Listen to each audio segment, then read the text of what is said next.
good afternoon, everybody. And welcome to Building the Black Educator Pipeline Podcast. And I am your host, Shayna Terrell, definitely dedicated educator, activist, and dedicated to the lifelong struggle of freedom and liberation for my people.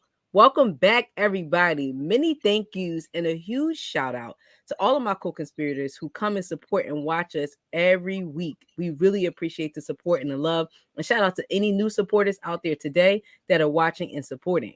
But I want to say it's because of you guys, all of your love, all of your support, your likes, your shares, your commenting. You are the reason why this show is such a major success. And because of that, guess what, y'all? In about a month, we will be coming up on our 1 year anniversary of the start of this show. We are planning a really nice, dope anniversary show for you. Something you don't want to miss. But let's get into it today. So today's theme is building the Black educator pipeline, honoring our history. As you all know, Black History Month is upon us. And with that, we want to talk about why honoring Black history and our ancestors in education 365 days of the year is super important. Black history, Black excellence, all of that. We already know it's a 24/7 vibe. So we want to highlight the profoundness, the value, the power of Black history and Black excellence today. But we are definitely in for a treat because my Baba, Dr. Greg Carr, has been with us twice this month, and I'm super hyped. If you know anything about Dr. Carr, he's a busy man. So for the fact that he gives us his time and his knowledge, we super appreciate him being back on his regular spot this Thursday, last Thursday of the month. Of course, you know I'm not going to read his bio because we all know, right? But if you want to know who he is, check him out. Look my man up. But I am going to say he's a co-host of his own YouTube series, In Class with Carr, and also check out K Narratives. But I would love to welcome onto the show my Baba, Dr. Greg Carr. What's going on, Prof? How are you, my dear sister and beloved daughter, Shayna? How are you, dear? I'm good, Dr. Carr. I am good. You know, working, surviving. That's what we're doing out here. You've been putting in a lot of work. It's only been a couple of weeks. I was watching the previous shows between the last time we talked to each other, and I must not only compliment you and the whole team, but just say how important it is that you sit and convene these conversations. I was deeply moved and informed, and some of those things I think going to find their way into today's conversation. I just want to thank you because you're doing the work and coming up on a year that fast. Where did the time go? A year, Baba, and you were our first guest. So you're my very first guest. Amen. Yes, a Tempest year. as they used to say in the Latin, Bud Powell's song at the same time. Time flies, fugitive Yes, flies. Same I root as the word appreciate fugitive, you. which we're going to talk about in a minute. Fugitive pedagogy, but at any rate, I so- appreciate you so much. Well, yes. Baba, today, I want to give the people watching today a little insight, right? When we started again almost a year ago, it was, towards the end of Black History Month. But Yeah. I think it's important for us to talk about Black History Month and why, like, what is it and why does it even exist? That's a good question. And thank you for shouting out. We're working on all these platforms at the same time since COVID, forced us completely online. We just took that opportunity and flipped it. And so, yeah, thank you for shouting out narrative and the I work have we're to, doing there. Oh because yeah, you take Mbangi to the next level, meaning no, like it's the all room without walls, like the yeah, world is the classroom, and that's yeah. what you're gonna Well, learn that's what we today. say, Okay. and we want a lot of people because we're coming up on this Monday. We resume in Bongi, right? Yes, we do. This Monday we will be resuming Mbangi. Um, what we call our virtual global Mbangi. It Mm-hmm. will be this Monday at 7 Eastern Standard Time. So any Okay. high schoolers or any college students that folks know that you want to be a part of this worldly lesson, please shout out and register. You can find Absolutely. our links on the center's Facebook page. Please do that, y'all, and bring your young people. I've been encouraging folk in narrative and Nubia to do that, and there are a lot of school teachers. We've been meeting up on Monday nights in something we call office hours, and for the last 3 weeks, we have been reading. We just finished this past Monday the last third of the Miseducation of the Negro, Hmm. and we were averaging about 1,300 people per session. And a lot of young people, a lot of children. Some children came on to ask questions, made comments from all over. A family from Arizona, some folk from Chicago. Monday night, there were some folk from, I won't say Jersey, but at any rate, just a whole lot of, and folk from overseas, Europe, Africa. We got a sister from Kenya, in fact, came on for about 2 weeks ago. But all of this speaks to so what Carter Woodson in 1926 called Negro History Week, which he established with the help of some organizations, including he was made an honorary member of Omega Psi Phi, and he put the Qs to work. His idea was to pick a date on the calendar where the students and the communities in the United States and beyond, but Black folk in particular, could celebrate, to quote Woodson, what had been learned about the Negro the entire year. He picked February, the second week in particular, because the second week of February contains the birth month of Frederick Douglass and Abraham Lincoln. I don't know if you hear some feedback. I don't know if that's me. I don't think. Okay, cool. And so he did that symbolically to basically to say that while we are, I'm gonna turn my microphone up a little bit. I was on Zoom earlier in class, so to basically say that in the United States, the fate of Black people, for better or for worse, is inextricably bound up with the fate of the social structure we find ourselves in. So it wasn't just about studying Black history in that week at all. In fact, it was the exact opposite. The message he was sending is that the African presence in the United States is essential to understanding Black folk, and not just Black folk, but to understand the country. And he quotes in his Education of the Negro, there's a quote that he takes from a woman, Frederica Brenner, who said she visited the United States in 1850 rather. And she said, quote, "The romance of your history is the fate of the Negro." And it's very interesting. It's in a chapter. I'm going to talk about that in a minute. One of the chapters is Miseducation of the Negro. But anyway, long story short, that initial week in February, which was tied most intimately to the segregated schools, during U.S. apartheid, because they were studying Black history, many of them year round. And then in February, they would put up their displays, they would give their speeches and their reports. That mushroomed over the years between 1926, when it was started, in 1950, April 1950, when Woodson made transition. He was very proud of the fact that this had spread. In fact, at his death, W.E.B. Du Bois said there was no one other person in the history of the United States who had done more to advance a concept like this than Carter Woodson.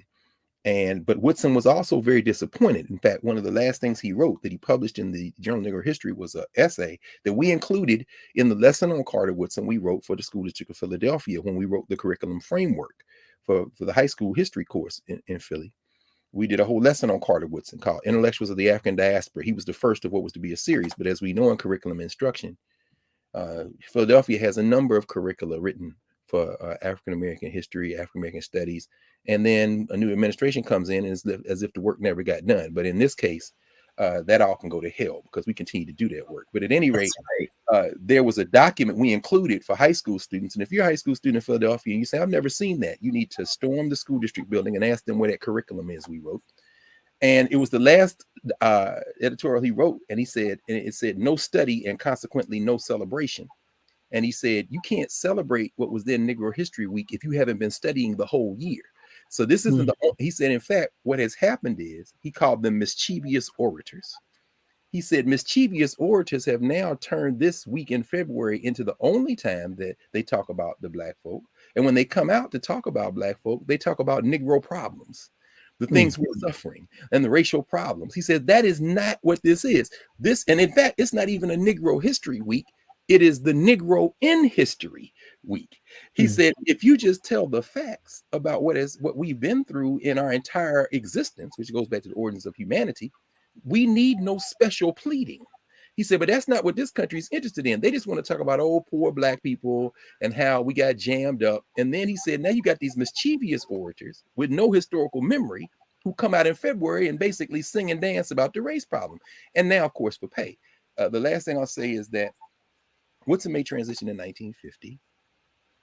And it took about another generation, around 1974 and 5. The push was, well, actually earlier than that, 1960s, late 60s.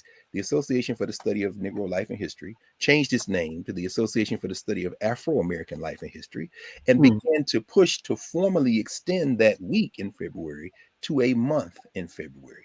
And they were very successful, so much so that in 1976, the President of the United States, Gerald Ford, issued an executive order recognizing the entire month of February as Black History Month. And that's mm. where the week came from. That's where the month came from. So anybody watching this who would then go out and say that they gave us the shortest month of the year, you are now officially spreading misinformation, fake news, and propaganda, because they didn't give us anything. We gave ourselves this, extended it, and they recognized our extension. So that's the short history. No, I think that was well said. And I think again, people don't know, right? And I love the phrase mischievous orators. I love That's that. what mischievous. A No, lot I of love that, right? The a lot of spreading, ratchet mischief. But at any rate, we can the talk spreading about of misinformation. misinformation. Yeah, you have to be educated, you have to be knowledgeable, and you have to research, like you said, 365 days of the year in order to celebrate it, in order to speak on it. And That's furthermore, you also raise a really good point. You have to read and research in order to speak on or speak about these people who are in history. that's And I think that that's why it has to be studied 365 days of the year. Because that's how can you celebrate people? How can we celebrate our ancestors? How can we celebrate Black history when we don't know who folks are and we pick, you know, now we've picked a month. But beyond that, again, it's celebratory. It's not like, hey, we're just gonna learn about this month. It's actually we're celebrating Black right. excellence. And you And you can't celebrate if you haven't studied. you don't know it. What are you celebrating? You have Well, no clue that's it. what you're celebrating, That's right? You exactly don't right. you don't know. You And I don't. think that's a major distinction to make about Black History Month. Maybe for some it is the month to learn and it is a month of awareness. Which is why But Woodson wanted to, yeah, exactly. He wanted the ambassadors to teach the history of our people to the rest of the country and the world, to be our people. mhm, So yeah, he wanted everybody to come to the February Black History pageant. And then you could see these 5-year-olds, these 15-year-olds, these 85-year-olds, these communities, and people would come. And while they were celebrating and showing each other what they'd learned, there'd be somebody in there to be like, I didn't know any of this. Well, welcome. mhm. Well, come on in and Come on learn. in. Come on No in. question.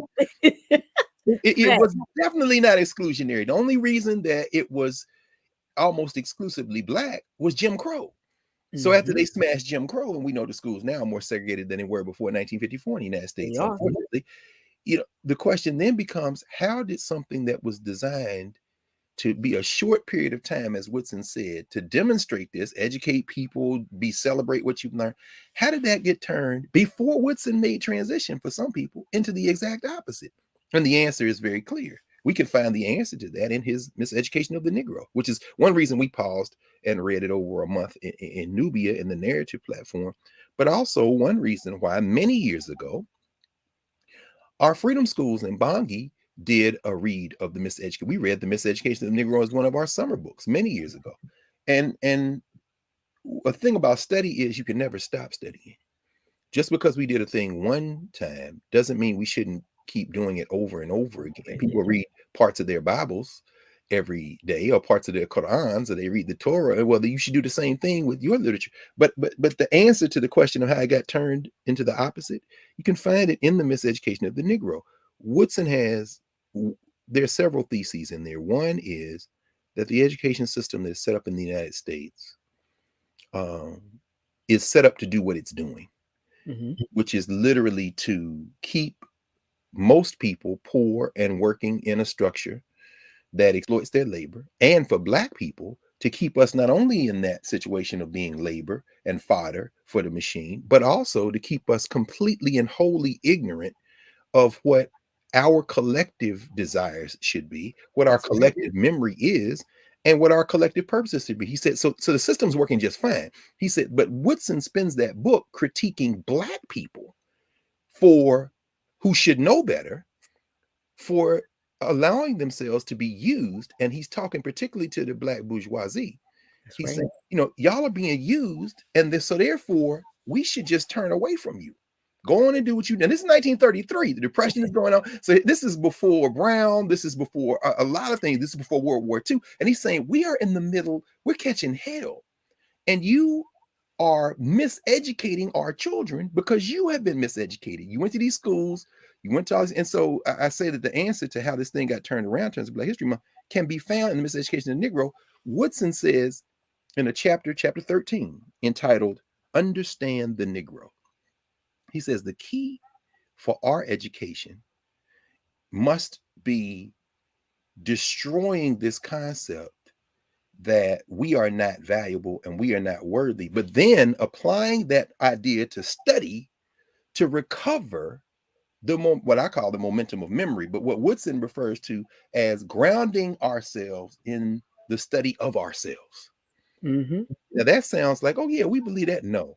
And here's where I have to, and I've been watching, your discussion with Brother Jarvis Givens and Brother Chris Edmond, and I'm saying, I love the energy. I love the idea that we must engage in this act of fugitive work, or that we must, turn to ourselves and celebrate ourselves and study ourselves and have deep intellectual commitment and be in our full expressiveness. All that is correct. But where it goes off the rails, or in a chapter earlier where Woodson writes in Miseducation Negro called Where We Missed the Mark, is you never start with slavery.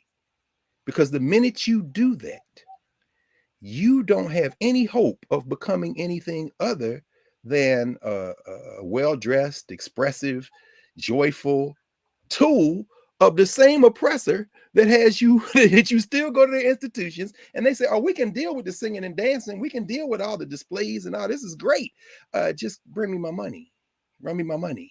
In fact, we like that kind of thing. In fact, we support that kind of thing. And Woodson was raining fire on that because he said that is the exact miseducation I'm talking about. That didn't help us. It didn't help us. You just let you go ahead. Yeah, please. I was gonna say, and I think that of course we're gonna like starting our history with slavery is a major limitation on who we are as Black people. Yes. And it gives the notion that we weren't anything until we came to America, and we're only doing what folks, our oppressors, are allowing us to do. Right? When you start history there, I think that it's a major struggle. And I also want to say, of course, thank you for watching my previous shows and the guests Please. that I have Absolutely. on. But I say this all the time. I think it's important that us as Black people critique each other and hold each other accountable.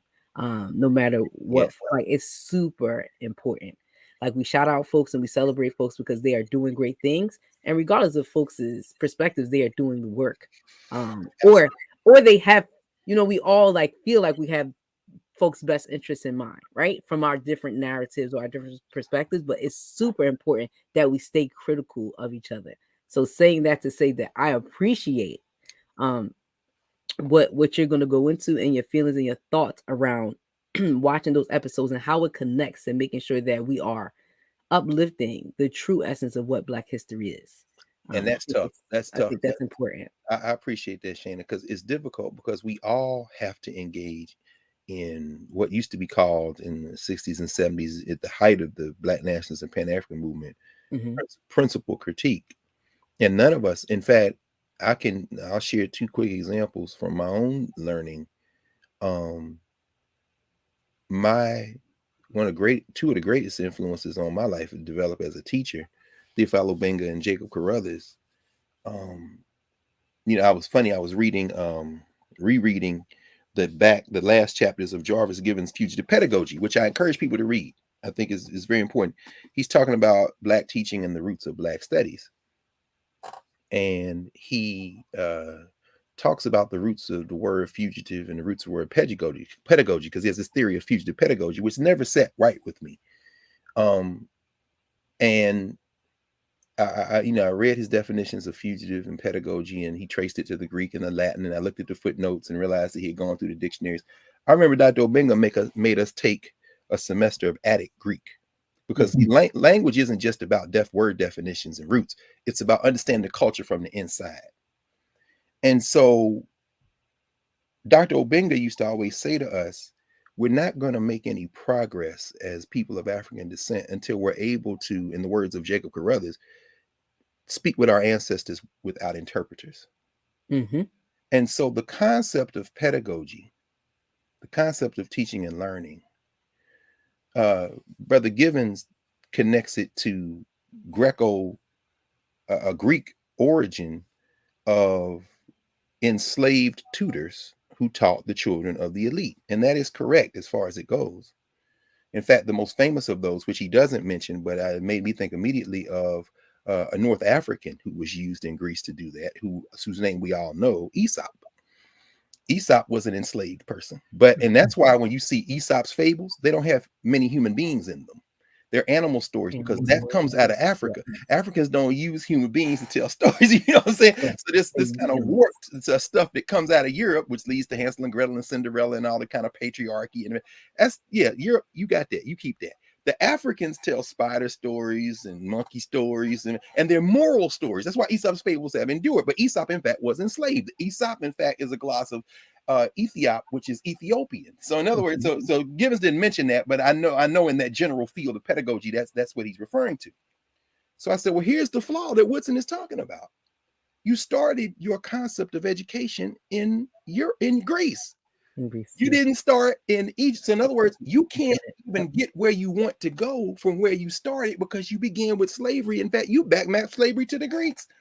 Never a mention of Africa, as you wrote a whole book talking about these Black teachers who are trying to anchor themselves in Black history. But then he gets into the whole notion of slavery and post-slavery. I said, okay, now here we are. John Henrik Clarke would say, you start your history with slavery, everything looks like progress. But in terms of criticism, this is what the point I was trying to make. In the middle of us studying Greek, this is from a man who taught us Medu Neter, ancient Egyptian hieroglyphs. But he said a Congolese who's fluent in about a dozen languages and can read and translate and many more. Partner of Sheikh Anta Job said this intellectual work is serious and it must be done in teams, and we can't just talk about it. We have to be about it. So y'all got to learn some Greek if you want to understand the roots of this thing you're trying to dismantle. No problem. So we're in there one night working, and we would have Medu Neter class from like maybe 6 at night to 8, and then everybody would leave, and there were 3 or 4 of us that would be with him till midnight doing Greek. He said, again, this is how you know that you got serious students. You say anybody can come. And so the first day, everybody comes. The second day, the second week, maybe half the people come. By the month, it's 3 or 4 people left, right? Because I mean, and he said, y'all are who I was looking for, but I opened it to everybody. Yep. So serious student. Yeah, which is why I'm grateful that, we had about 1,300 people every Monday night reading the Miss Education in Negro. These serious people. And what we have in Bonnie, it's open to everybody, right? That's right. But only serious work is going to get us there, which leads me to the point. We're doing this, and then one day somebody asked, well, Dr. Obenga, how can we make this relevant for the hip-hop generation? And Obenga looked up from over his glasses. He was hanging his glasses down. He looked up, he was like, bon. Because, he's one of them French-speaking Africans. French is one of the languages in what he said, bon, good, bon. You don't build the pyramids by dreaming. And then now, what did he mean by that? It's one thing to talk about all of our greatness and we great somebody with it, but they didn't build the pyramids by hyping each other up and then just making a game out of everything. Somebody got to learn the cold-blooded architecture. And we can have fun talking about it and doing. Somebody got to, and then somebody conceptually has to map the stars so that they align with what we're drawing here. And all of that happens at the same time. The second of the 2 lessons, and I'll end with this. I was in Ghana. It's 1996. We're standing in the hotel lobby in Accra. We about to go out and do some work. And so I'm standing with Dr. Theophile Obenga. And I had just finished reading something, I forget now.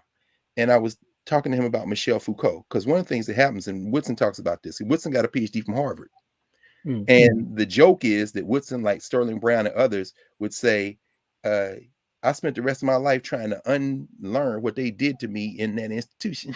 So don't look to that institution to validate you. Degrees from it, any of them places, that doesn't validate you. And don't go to your people and act as if that is true, because what they will not see you. What they'll see is, well, that means I can act like that and still get their approval. He says, so don't look at those institutions. So anyway, I was standing with Dr. Carruthers, and we were talking, And I was so excited. I want to create a new theory.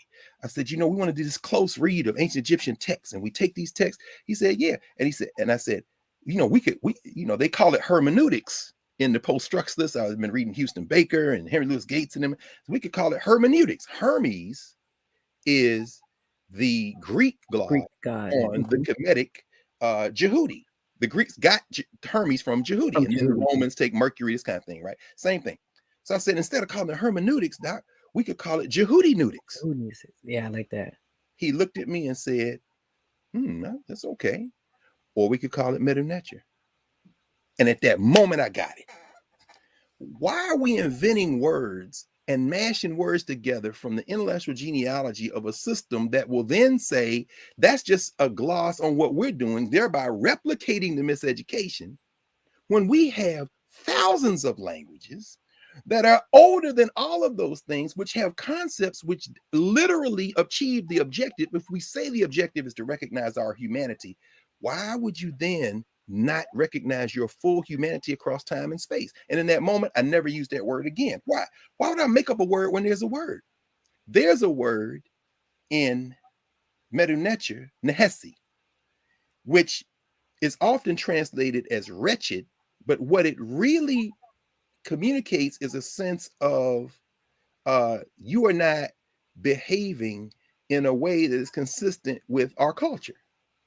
Why use the word ratchet, which is a gloss on the word wretched, when there are many different words, and I'm using one of the oldest in human society, ancient Egyptian, which speaks to the idea that there's a way to be expressive while at the same time, and be yourself, while at the same time helping to advance all of us collectively toward a common purpose of building.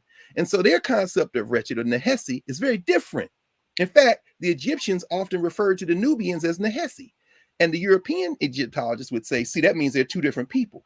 But when you're an African-centered, a person who understands the language of Egypt, like my dear brother Mario Beatty, who teaches this language at Howard to the students, he says, no, this is the same way two cousins or two siblings or two people in a community who love each other, one sees the other acting out and saying, why are you so ratchet? It's not coming out of a place of critique. It's coming out of a place of loving correction. So in other words, there's nothing progressive about borrowing from Europe when you have your own. And when we say we want to do that and don't do it, we're in fact demonstrating the miseducation. What's in this critiquing? And I've experienced that myself. That's what I was trying, and I continue to experience. Connected to Yeah, that. So my question would be, on top of this, and even when we're talking about Black history and Black celebration, I think that at our core, we want to pass on our traditions, but we also want to learn how to do that by connecting with young people. And because of at the base of what you're saying, we have situations where our young people haven't been exposed to or haven't done the intellectual work, right? That's right. So because they haven't, you will have a young person who will be very creative and make up words. And I'm not talking about the folks that we're talking about now, the adults. I'm talking about young people who create their own language, who create their own sounds, who create their own way of speak. So to attempt sometimes to connect with them, we speak their language, because you do have to understand youth culture. So my question, I think, that I want to pose to this is, how do you marry the two? If we're talking about Black history, right, especially learning it 365 days a year and learning it beyond just the month that it exists, not doing that has a major impact on young people, right? Because it then becomes the knowledge month or the history month and lacks the celebratory piece that we wanted to have on Black history and Black culture for young Black people. Then at the same time, how do you connect the two? How do we merge our youth culture with our history and with our intellectual work to draw the young people and to get them excited or get them engaged so that they understand history, so they don't make the mistakes of misinformation? I think it requires collective, let's take one of the principles of Kwanzaa, because we know those two are year-round. Shagalia, collective work and responsibility. It takes educators to be committed to be constantly learning, constantly engaging with each other, and then creating learning environments where young people bring their whole selves into the space. And as we often say as teachers, we connect what they know, who they are, to what they haven't yet learned. So that what that means is you don't come in, and I was again watching your conversation with Brother Edmund, and he said, you can't. What we make a mistake when we try to have students exclude who they are when they come in the classroom. Yes. And we can't do that. I've spent my entire life not doing that. We can't do that. Now the question is, what do you do when they present their full selves in the space? And this is where Asa Hilliard's work is so important. Asa Hilliard used to always say the best teachers have content mastery and the developed capacity from learning from other teachers and learning from students and learning from everywhere they can to help students understand that they can help them acquire that content and apply it to their own lives. That's where the difficulty comes in. Because as teachers, I think we often concede to the expressiveness of our young people and mistake that for helping them acquire that content mastery. And what do I mean very, very, very specifically about that? Content mastery is difficult. I'm a person who is constantly trying to study and learn. There are not enough hours in the day, all that. But what I recognize is that without that, we're not going to be able to make the kind of contribution we need to make. And let me make that very concrete. So let's think about the world. Where would you say, Shane, off the top of your head, you might find some of the most well-behaved and at the same time extremely creative and expressive and culturally just brilliant people of African descent in the world, children of African descent in the world? And you seem like well-behaved and expressive. Well-behaved, I mean, able to not only be fully expressive and remote, but almost emitting at the same time a kind of collective discipline, in the sense that, oh wow, this is no less creative than any other Africans anywhere else in the world, but they just also seem to have the ability to kind of do this in concert and at any moment turn it on and off and move. So if you ask me like getting in down the world. nitty-gritty specific, right? Yeah. Of course, I'm gonna say in freedom schools. That's where Have you ever seen a classroom in South Africa or Ghana? I have not. I have. And what I'm saying is that when I think about the fact that dance, music, expression is no less creative on the continent of Africa than anywhere else in the world among African people, I look at the African people in the United States and I see the same creativity, the same expressiveness, but what I see missing is a grounding. And it's interesting because, again, reading Brother Given's Fugitive Pedagogy, he takes the word fugit back to its Greek and Latin origins, and he talks about fugitive, being this kind of disruptive, this kind of intervening space. But the word fugit really has the connotation in Latin of impermanence. In other words, like flight, but flight in the sense of something that will not last. And so a fugitive is someone who is outside the boundaries of an order, but who will ultimately fail. You're a fugitive, meaning what? The law is still there. You're going to get recaptured, or you will have to live your entire life in flight. There's an impermanence there, a kind of intransigence there. I think about a word that is often used, and it's a pejorative. And many of our West African friends will know this word. You ever heard the word akata? Yes, wild dogs. Indeed. Wow. Right? Yes. This is often used to talk about the Africans in the United States. In the United States. That's how I know what it is, because it's no an insult. Right. It's an insult. Right. It's like the assertion is you don't have no culture. You people are not grounded. Y'all just ratchet all the time. You know what I'm saying? Y'all just wow. Yes, that is true. Now, the point is, you can see any dance move in the United States, you can see it in Africa. But then the question becomes, those same dancing Africans, doctors, lawyers, engineers. So there's a cultural grounding, and some of it, don't get me wrong, Africa's not perfect because we got colonialism. Woodson even talks about that some as well. So this is not to elevate anyone. And they're wrong about the idea that African people don't have culture.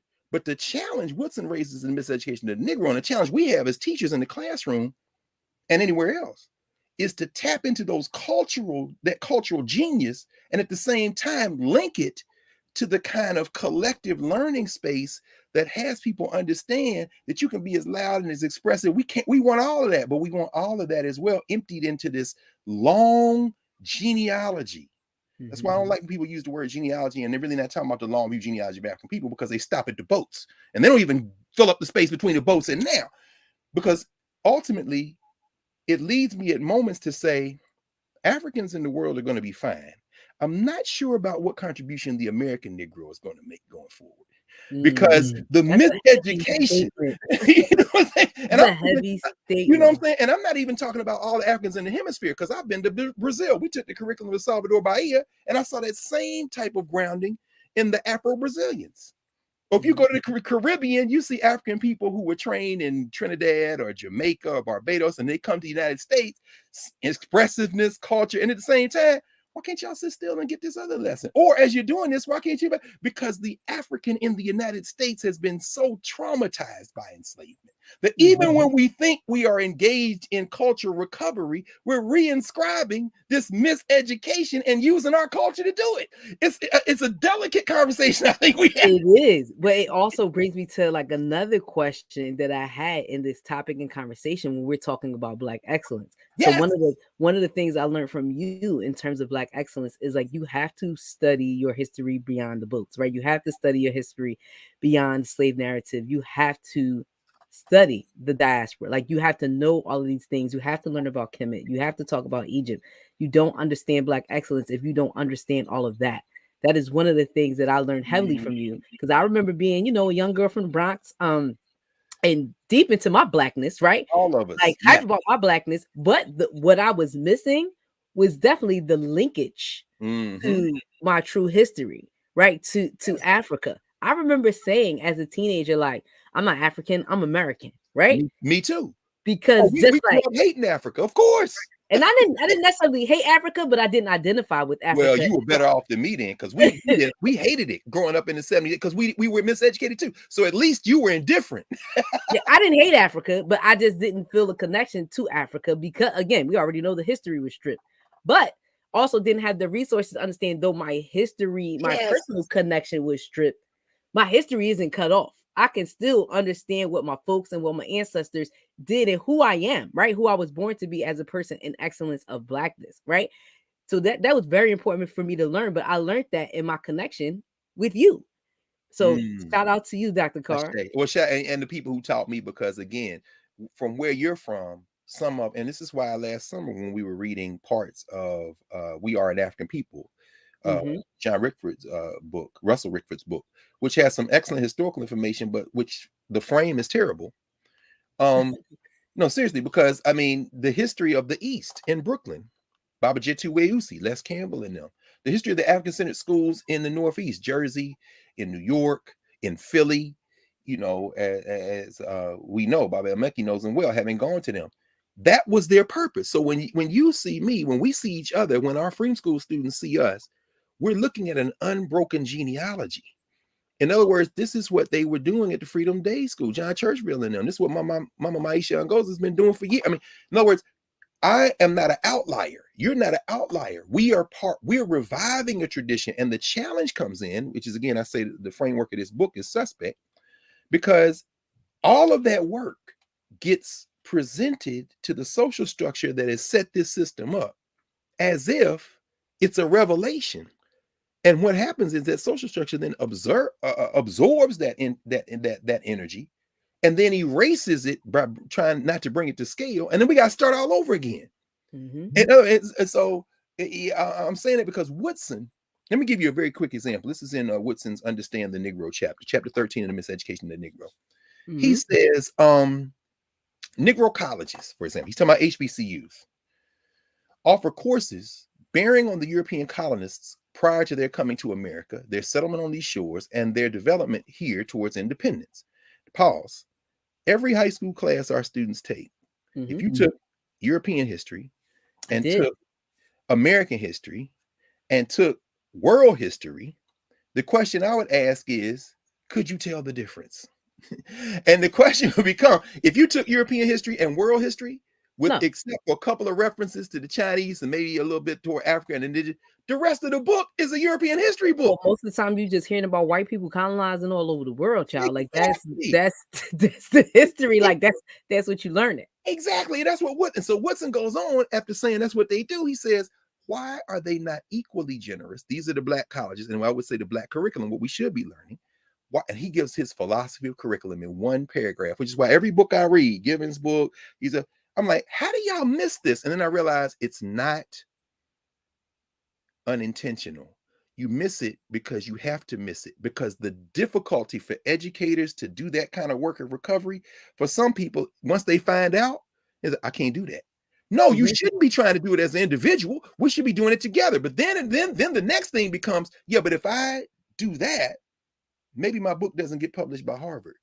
Maybe I don't get recognized and get all these awards from these people. Why? Because the system, this is what Woodson is saying, is not interested in what he's about to say. He says, why are they not equally generous with the Negroes in treating their status in Africa prior to enslavement? This is Woodson. Wait a minute.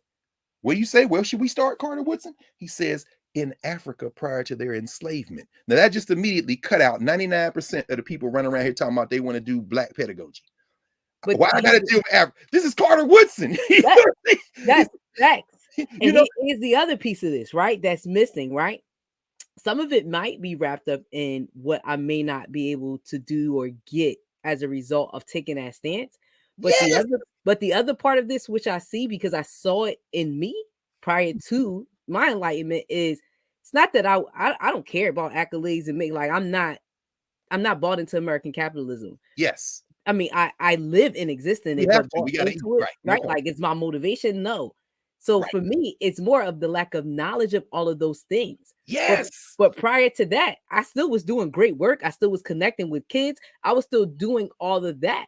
But spreading what you would consider right, what we consider misinformation to these young people about how we black in America. Like I still call myself a black nationalist, right? Like I'm still that.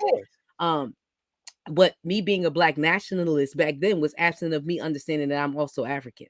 Yes. And I think that is at times what folks fall victim of. Yes. And then the question that I like really want to come to, and I think that a lot of people struggle with this because I struggle with it sometimes, is like, how do we fight white supremacy, but not make white supremacy the antagonist of the black story? Meaning, we want to fight white supremacy, but we don't need to keep centering white supremacy to be like our villain for our existence. But you fall into that gap. I fall into it too still. Right? I still fall into that gap. So how do we do that? How do we fight it, but not make it the antagonist of our story? Like we only exist to fight against whites. Like that's not why we exist as black folks. It's impossible without decentering them. And that sounds like a tautological answer. The answer is the question. But the simple fact of the matter is that we have to decenter them. And I reach back because another book, and I think this is something we have always said we needed to do, and we need to now just get into this work of linking all the years of Freedom Schools together. Because many years ago, when this book first came out, and I had the pleasure of helping host Ngugi wa Thiong'o back in 20, I guess maybe 11 or 12 at Howard, he finally was able to make it down to DC because I told you, we read your book when it first came out, Something Torn and New in Freedom Schools. And Professor Ngugi, who is Kenyan, East African, he gives the example of in one of Chinua Achebe's novels, the young man comes from the village and he goes to Western style education and he realizes that he has something valuable in his own culture. So he goes back to his village and takes the sacred python, which is symbolic of his people's culture, away from the village to take it back to the university and show these white people that he too has culture. But the mistake is you took the sacred python from your home. You don't need to show them white people nothing. and Ngugi makes that point by saying, when you center whiteness, you never stop trying to prove your humanity. Look, here's how we do this. Here's how we do that, this kind of thing. And so how do we break that? Well, it's very simple. Jacob Carruthers, writing in one of his books, Medu Nature, he says, African champions must break the chain that link African ideas to European ideas and speak to their ancestors without interpreters. Now, what does that mean? How does that translate? It translates very simply.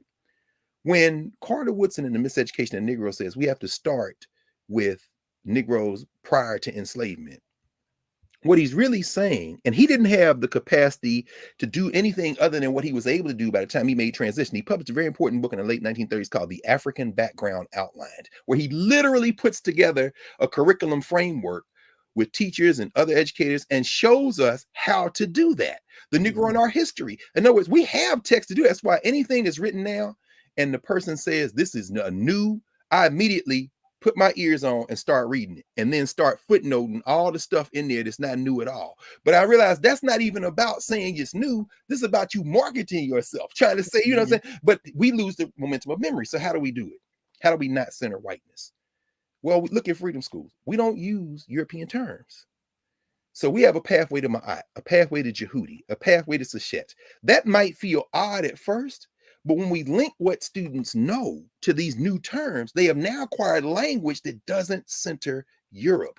Now, that means, well, it's anti-white. No, they can now have dialogue with any culture from their own cultural tools. So somebody says, well, Shakespeare. And they said, yeah, Sundiata, Ptahhotep. What's that? Well, let's compare. And now we can have a conversation. But what does that do to the system? Now the system is nervous because you're not making a black version of the stuff we're giving you. You're not pimping out, hyping, flexing, spinning, making ratchet, the stuff we give you. And that we're cool with. Why? Because it still comes back to us. But you're now standing in something that we can't connect to without having to learn about you. And we have no interest in learning about you. The you we think of you as is no different than the you you're trying to say is you. You're singers, you're dancers, you're athletes, you're ball players, you're rappers. You make everything funny. We you laugh and we put on something funny looking clothes to us and we just laugh and tell you, oh, that's so cute, that's so cute. And then when we get ready to do business, we retreat into Harvard and Yale and we have our own rituals. We ain't gonna change them 1 inch. And then we'll invite 2 or 3 of you in and we'll even let you put a little kente cloth on your stove or maybe do a little dance as you get your degree, as long as you stay on this stage. Now, the minute you go out and create something that's truly maroon, that's anchored in your culture, we got to come to you to understand it. And that's the way humanity should work. But we're not coming to you because you're not human. And that is the real issue. I'll give you a very specific example. Think about any space that any of us have been in when people who we know and like or in talking to, whatever, encounter someone else who we don't know and begin to speak to them in a language we don't understand. We have now been put on the margins of a conversation. Now we can learn that language too and be in the conversation, but in that moment of unfamiliarity, we retreat into ourselves. And if it's a conflict moment, think about those stereotypical, I mean, you and I have both been in them many times, New York, Philly, where you see an argument break out in a Chinese restaurant and then the people there start speaking to each other in a language that we don't understand. And if you're in Brooklyn and that happens, guess what?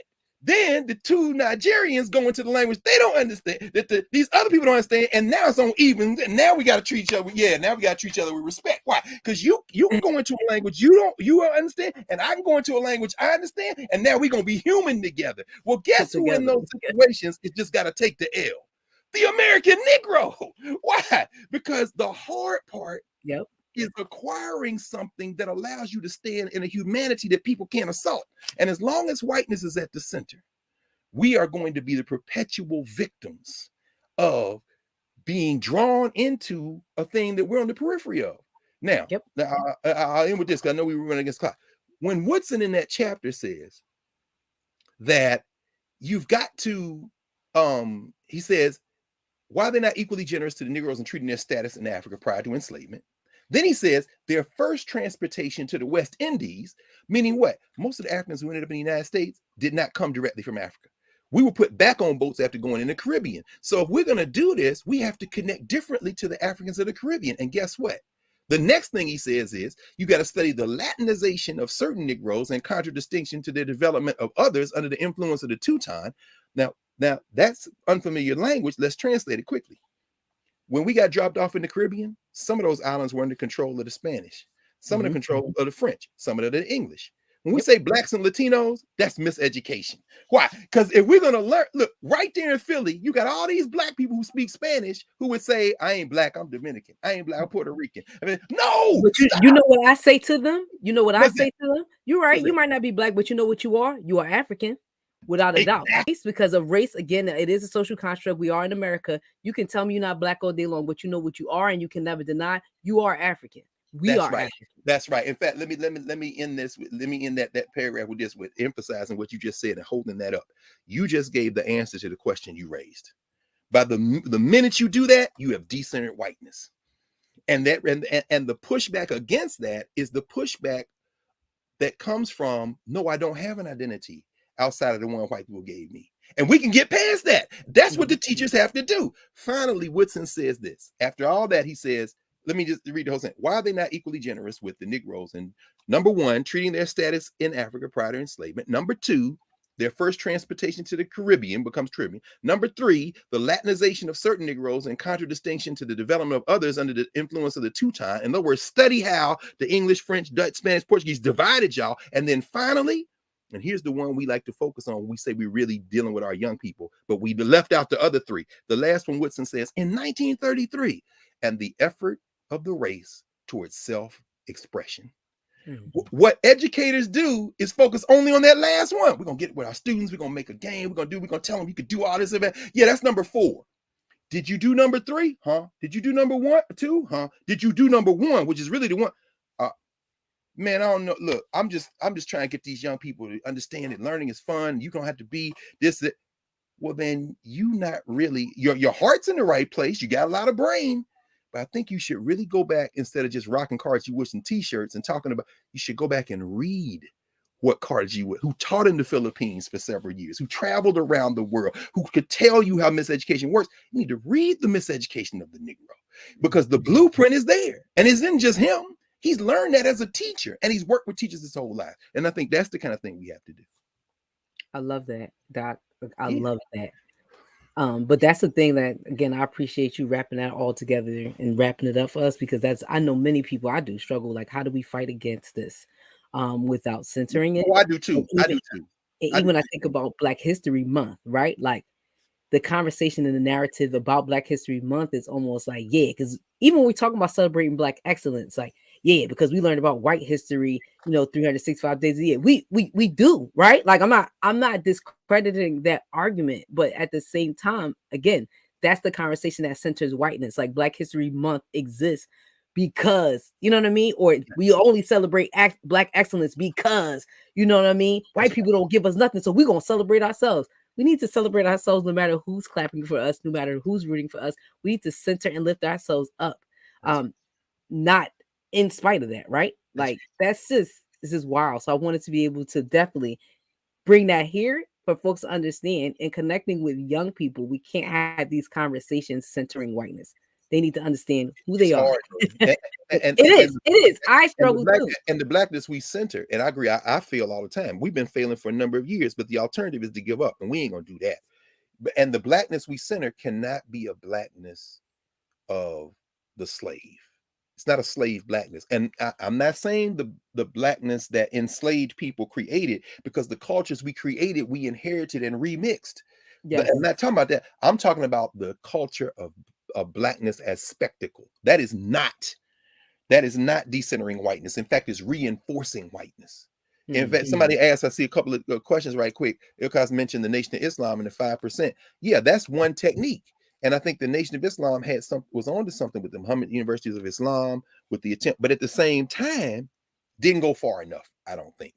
That's one thing. And I saw somebody live on Planet Earth said, what did I think of the ratchet speaker? I think we all need to be in dialogue, which is why I would love, Shannon, at one time we get some of these cats. I'd love to have a conversation with Evelyn and conversation with Jarvis Givens. Yeah, I'd love to be in a conversation, because I want to ask them, and I want them to ask me, because this is hard. And then finally, this question that Lena asked about these languages, original languages. I just got my hands on a book I've been stalking for about 4 or 5 years. We had to wait for the price to go down, because black, there ain't no money in education. If you getting paid as an educator, it's probably you're involved in some spectacle education.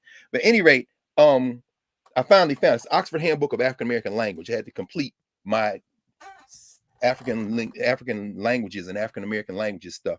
And one of the distinctions that the editors make is they say they don't use the word ebonics in here. Now, this book is just about 900 pages.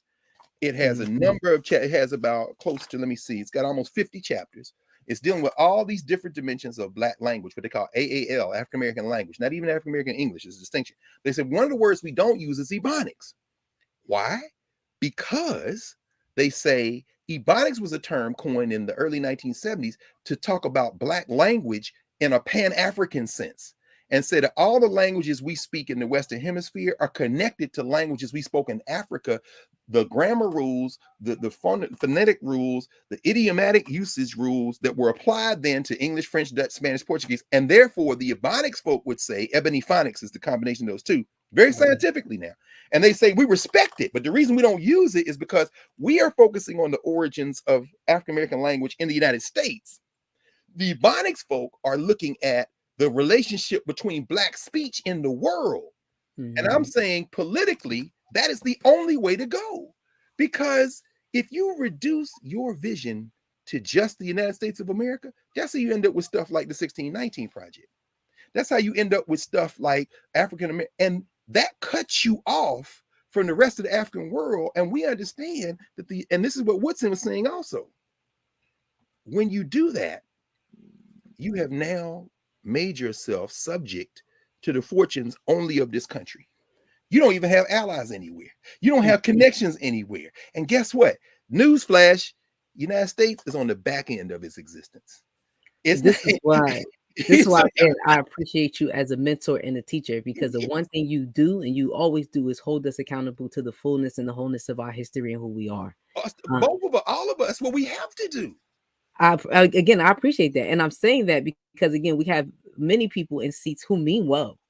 No question. They mean well. But sometimes they just don't know better or haven't been, maybe they know better. But one of the things that I have experienced, again, from a relationship with you, from my relationship with Freedom Schools, people held me accountable to do better. Well, you and me both. And I appreciate the fact that you all hold me accountable, because even, I put it this way, the most difficult thing for us to do sometimes is to grow. It's hard, y'all.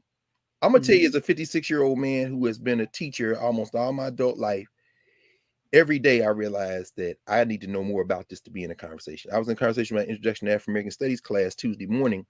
A lot of students in there from the Spanish Caribbean, French Caribbean, English Caribbean, from the continent of Africa. And in talking about the complexity of African languages, even coming out of those spaces, what I tell them is, I haven't studied Yoruba enough to have mastered that language, or Tree, or any. I borrow concepts. Meta-Nature is the one I've studied more about. And I know enough to know that I need to continue to study because I haven't mastered that language.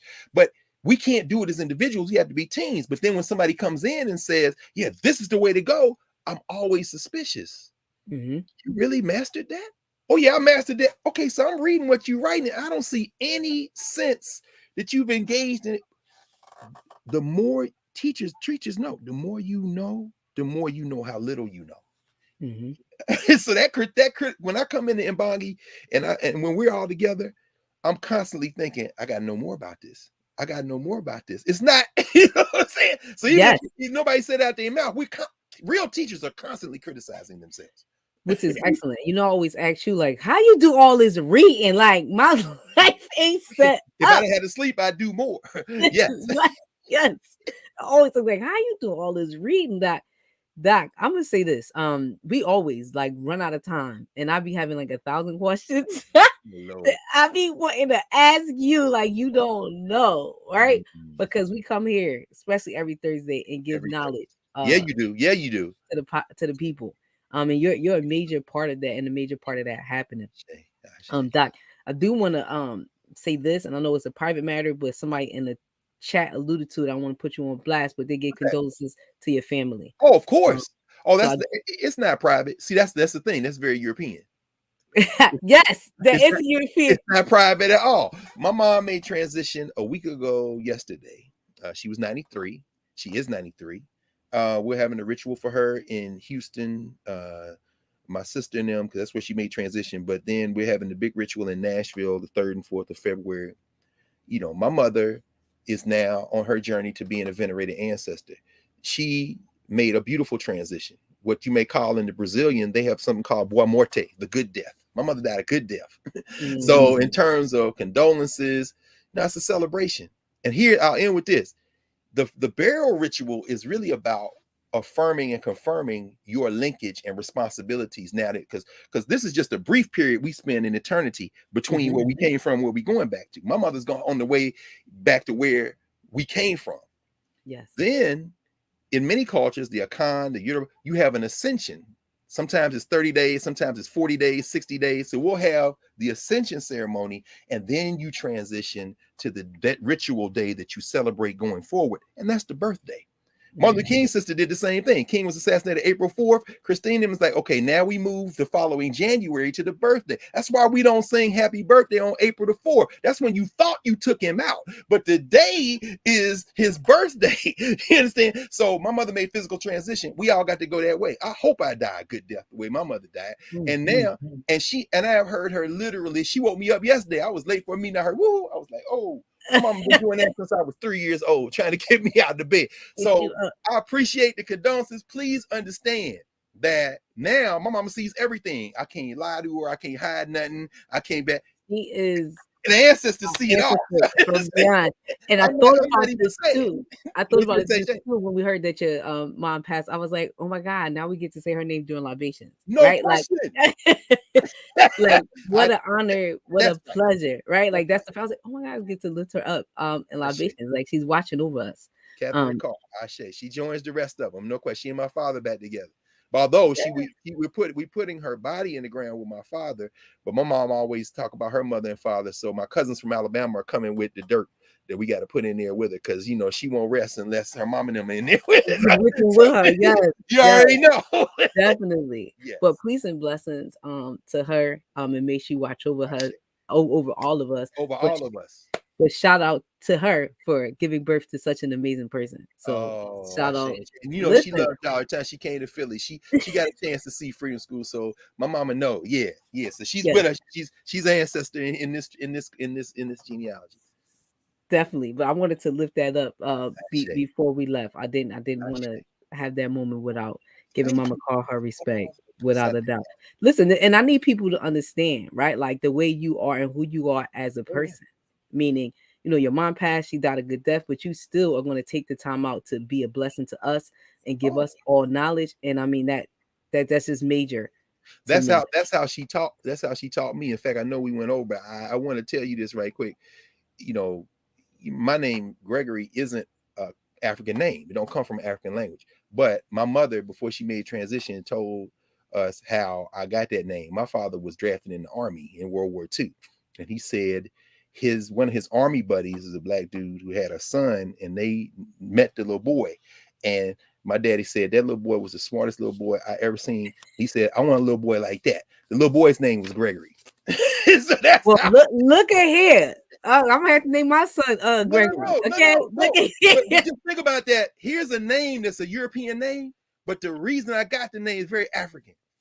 So in other words, you can't study Africana just by looking at just Africa, but you got to know the African cultures so that when you see it, you can recognize it. And I never knew that. My mama held on to that for a long time.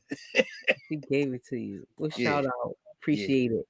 Well, Dr. Carr, we have come to the end of the road, brother, for today. I want to thank all of our viewers. We had some great viewership. Yes.